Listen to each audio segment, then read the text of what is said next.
स्वागत है दोस्तों एक्सेल एजुकेशन में। आज हम एक नया वीडियो सीरीज स्टार्ट कर रहे हैं, data structure and algorithm. Data structure and algorithm को सही तरह से समझने के लिए हमें प्रोग्रामिंग का जो बेसिक पार्ट है उसे ठीक तरह से कॉन्सेप्ट क्लियर करना पड़ेगा। तो हम एक या दो वीडियो प्रोग्रामिंग बेसिक्स के ऊपर रखेंगे और हम ये रिकैप वीडियो होगा, डिटेल में नहीं होगा। और उसके बाद एरे, पॉइंटर एंड स्ट्रक्चर के बारे में पढ़ेंगे। उसके बाद रिकर्सन आएगा एंड बैक ट्रैकिंग के कॉन्सेप्ट सीखेंगे। उसके बाद link list, stacks, queues, trees, priority queues and heaps, graph algorithm, searching and sorting, and then हम various type of algorithm like greedy algorithm, divide and conquer algorithm, dynamic programming, complexity classes, string algorithm। हम in short आपका जो data structure and algorithm का subject है, चाहे वो BTech हो चाहे वो बीसीए हो, हम सभी चैप्टर को इस वीडियो सीरीज में कवर करेंगे। इस वीडियो में हम सी प्रोग्राम का हिस्ट्री जानेंगे, history of C program. Then कौन सा फाइल यूज सी प्रोग्राम में होता है वो जानेंगे, और कैसे सी प्रोग्राम एग्जीक्यूट करता है वो जानेंगे। एंड देन हम जानेंगे सी का टोकन क्या होता है, उसके बारे में जानेंगे। एंड आखिरी में हम सी प्रोग्राम का जो हेलो वर्ल्ड, जो स्टार्टिंग है प्रोग्रामिंग का, जो हेलो वर्ल्ड है उसको रन करके और कैसे रन किया जाता है सी प्रोग्राम, उसको हम देखेंगे। प्रोग्रामिंग और एल्गोरिदम का जो हिस्ट्री है वो स्टार्ट होता है एडा लोवलेस, एक मैथमेटिशियन से। एडा लोवलेस 1843 में चार्ल्स बेबेज का जो एनालिटिकल इंजन था, एनालिटिकल इंजन एक कंप्यूटर था जो स्टीम पावर्ड कंप्यूटर था, और इसके लिए एडा लोवलेस ने एक एल्गोरिदम बनाया था। और ये एल्गोरिदम क्या सॉल्व करता था? जो बार्नोलीज नंबर का सीक्वेंस होता है वो कैलकुलेट करता था ये algorithm. C program preprocessor commands, global declaration और कुछ फंक्शन से बनाया जाता है। और सी प्रोग्राम का इन्वेंटर था कौन? Dennis Ritchie. यह है डेनिस रिची। डेनिस रिची 1972 में सी प्रोग्राम डेवलप किया था। और सी प्रोग्राम जब डेवलप हुआ था उससे पहले Unix operating system already develop हो चुका था। इसीलिए डेनिस रिची जो सी प्रोग्राम का जो यूज था वो मेनली यूनिक्स ऑपरेटिंग सिस्टम के लिए यूज किया था। और सी प्रोग्राम के लिए जो तीन लैंग्वेज का कॉन्सेप्ट है, ALGOL, BCPL and B language, ये तीन लैंग्वेज का जो कॉन्सेप्ट है वो यूज किया गया था सी प्रोग्राम में। और सी प्रोग्राम में जो एक्स्ट्रा कॉन्सेप्ट था वो है डेटा टाइप का कॉन्सेप्ट।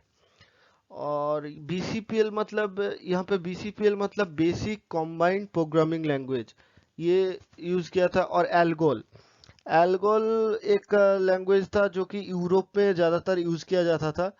और ये एक फर्स्ट लैंग्वेज था जो ब्लॉक स्ट्रक्चर यूज किया था। और ये तीन लैंग्वेज का कॉन्सेप्ट सी प्रोग्राम में यूज किया गया था इन 1972 में। सी प्रोग्राम में चार टाइप का फाइल यूज किया जाता है। एक है source file. Source file dot C extension में होता है, जो हम कीबोर्ड से सी प्रोग्राम लिखते हैं वो है सोर्स फाइल। सोर्स फाइल एक हाई लेवल लैंग्वेज है। हाई लेवल लैंग्वेज क्यों है?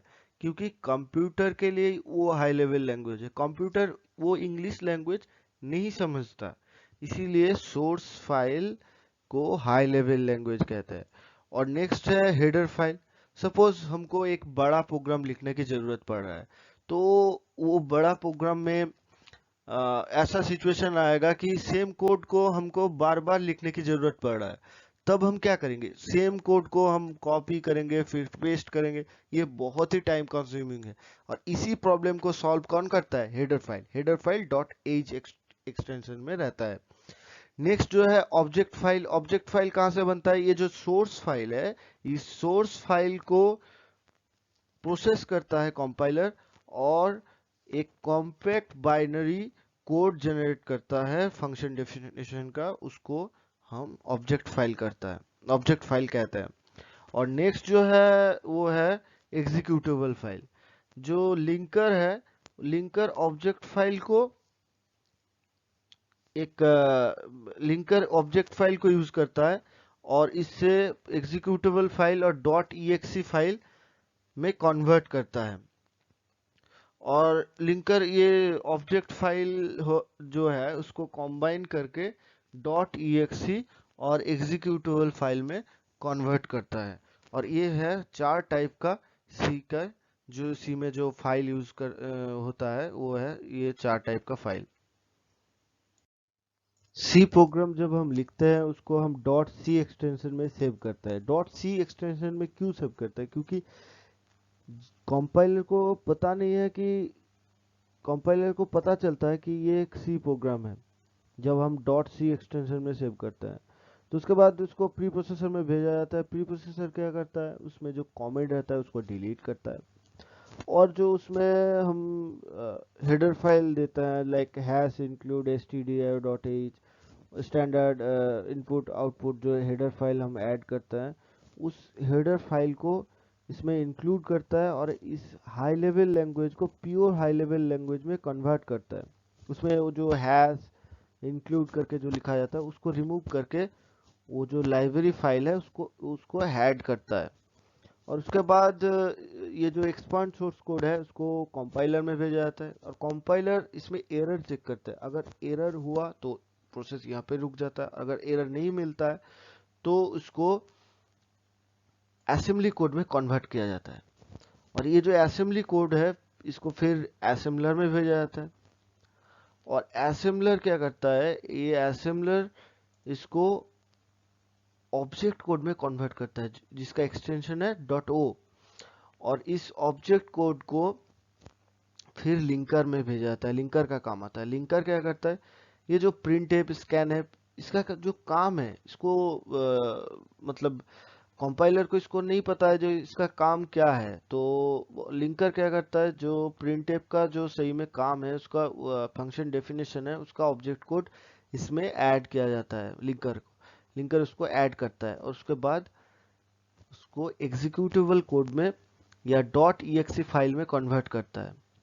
अब जब हम इस डॉट .exe फाइल को हम रन करते हैं तो लोडर का काम आता है और लोडर इसको रैम में अपलोड करता है और सीपीयू को बताता है कि प्रोग्राम का जो स्टार्टिंग एड्रेस है ये, तो आप रन कीजिए और उसके बाद हमारा पूरा प्रोग्राम एग्जीक्यूट होता है। ये है सी प्रोग्राम का एग्जीक्यूट का पूरा प्रोसेस। सी टोकन्स। टोकन्स क्या होता है, सपोज हम एक घर बना रहे हैं तो घर बनाने के लिए हम ब्रिक्स यूज करते हैं। तो ब्रिक्स यहाँ पे क्या है, ब्रिक्स घर का एक छोटा पार्ट है। ऐसे ही टोकन्स जो प्रोग्राम है उसका एक छोटा पार्ट है और tokens are the basic building blocks of C program.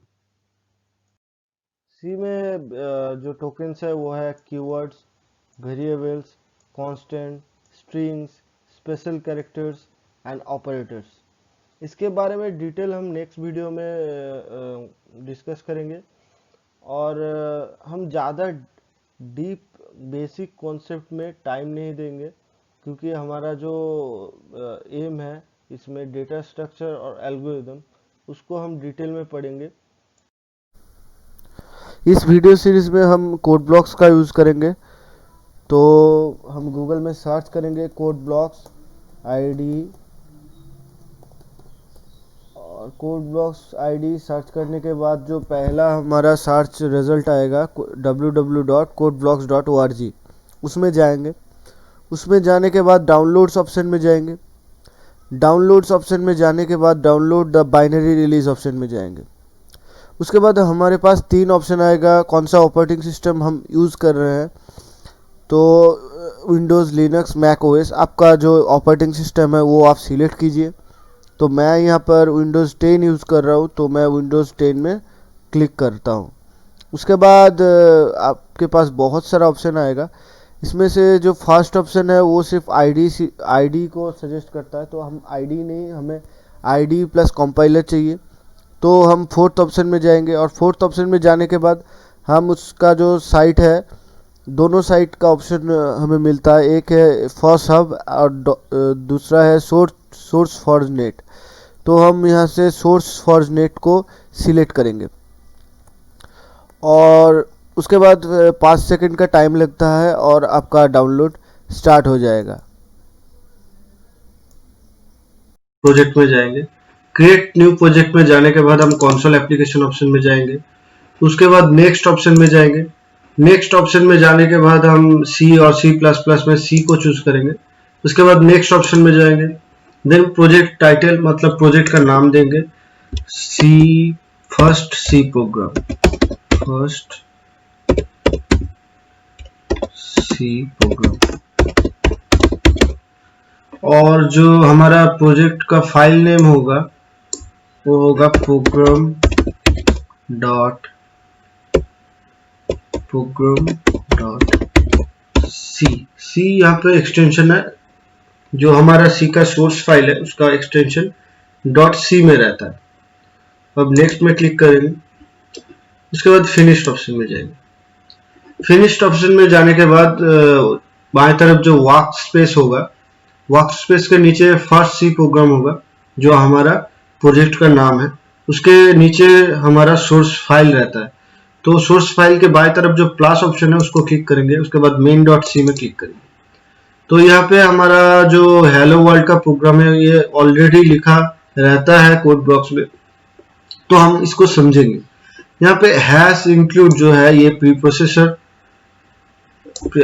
Pre processor command है, और हैश दे जो भी आप सी प्रोग्राम में हैश देंगे तो वो एक प्री प्रोसेसर कमांड हो जाता है। तो हैश इंक्लूड का मतलब क्या है? ये हैश इंक्लूड का मतलब है जो ये stdio.h हम ब्रैकेट के अंदर लिखे हैं, stdio मतलब स्टैंडर्ड इनपुट आउटपुट और .h इसका हेडर फाइल है।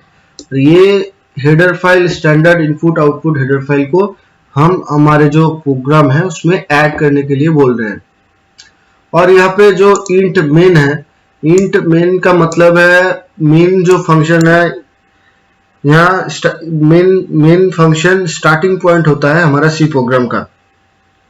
और जब सब स्टेटमेंट मतलब सब प्रोग्राम जब एग्जीक्यूट हो जाता है तब ऑपरेटिंग सिस्टम को हम एक इंटीजर वैल्यू रिटर्न करते हैं, और इंटीजर वैल्यू को रिटर्न करते हैं तो इसीलिए हम जो मेन फंक्शन का आगे इंट लिखते हैं। इंट है जो हम फंक्शन रिटर्न करते हैं उसका डेटा टाइप, ठीक है।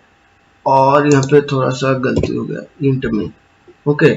और यहाँ पे जो प्रिंट एफ एक फंक्शन है जो यूज किया जाता है हमारे स्क्रीन में कुछ टेक्स्ट या कुछ भी प्रिंट करने के लिए।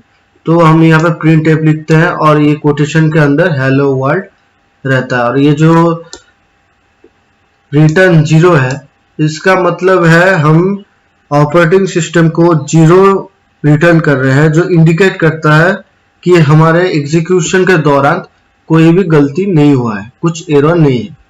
ये पूरा हमारा हेलो वर्ल्ड प्रोग्राम है और इसको हम पहले कंपाइल करेंगे। कंपाइल करने के लिए इस लोगों में बिल्ड जो ऑप्शन है उसमें क्लिक करेंगे और उसके बाद देखिए हमारा सक्सेसफुल कंपाइल हो गया है। 0 एरर्स, यहाँ पे आप लॉग एंड अदर्स के नीचे आप देख सकते हैं 0 एरर्स। कंपाइल होने के बाद यहाँ पे जो रन ऑप्शन है, रन ऑप्शन पे हम क्लिक करेंगे। रन ऑप्शन क्लिक करने के बाद ये देखिए हमारे पास हेलो वर्ल्ड प्रिंट हो गया है कंसोल स्क्रीन में। अगर आपको ये वीडियो में कुछ भी जानने को मिला है, एक्स्ट्रा जानने को मिला है, तो हमारा वीडियो को सब्सक्राइब कीजिए, अपने दोस्तों से शेयर कीजिए और प्लीज़ लाइक भी कीजिए अगर आपको कुछ भी नया जानने को मिला है। Thank you very much, see you again.